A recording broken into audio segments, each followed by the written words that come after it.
Mistakes happened in the early days of aviation, in the mid-1900s, late 1900s. Every day, new things are happening. Recently in the news, there's been a number of incidents that have occurred in aviation.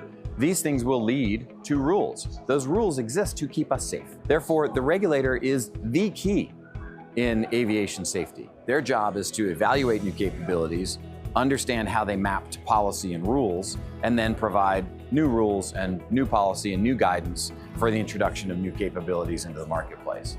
So we partner with the regulator. We see our ability to innovate and to bring new technologies to market as a way to educate the regulator and actually help them think about how you would evolve the rule set to support some of these new capabilities. I'll use a great example. We have a product called a SkyBeacon. It's an ADS-B transponder that goes on the wingtip of an aircraft. That's a novel piece of kit because we replace a light bulb with another light bulb and an ADS-B transponder. One of the interesting things about that project was we needed a barometric pressure source to be able to report the altitude as we transmitted our position through ADS-B out. Well, the regs as written stated that barometric pressure had to come from the existing aircraft system.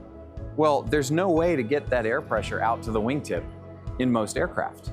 So we put our own barometric pressure sensor out there in the wingtip. But that technically, and by letter of the rule, was not acceptable because now that's a second source of that information. There's not a sole source. Collaborated with the FAA, we understand the spirit of the rule, and then we showed them how we can still comply with the spirit of the rule even if the letter wasn't exactly correct. And they made an adjustment. And now, guess what? Now we have approved SkyBeacons on wingtips because of that collaboration. If you didn't have regulation, you'd probably see the benefits really quickly, but you'd also probably see the downsides really quickly in that people would make mistakes. Because consider those industries, right? UAS, air taxis. I happen to know a lot of the people in leadership positions and engineering positions across these companies, and there's people that have some really deep aviation experience. But at the same time, there's also new entrants into the space that don't have any aviation background. Well, without that background and without an understanding of what got us here over the last 110 years, there's risk that they're going to have the same mistakes that happened in the 30s and 40s that cost people lives. So we don't want that to happen. So if you didn't have a regulator, yeah, you'd see we'd probably be flying in some air taxis today.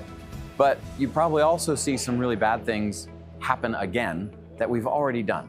And the regulator keeps us from doing that.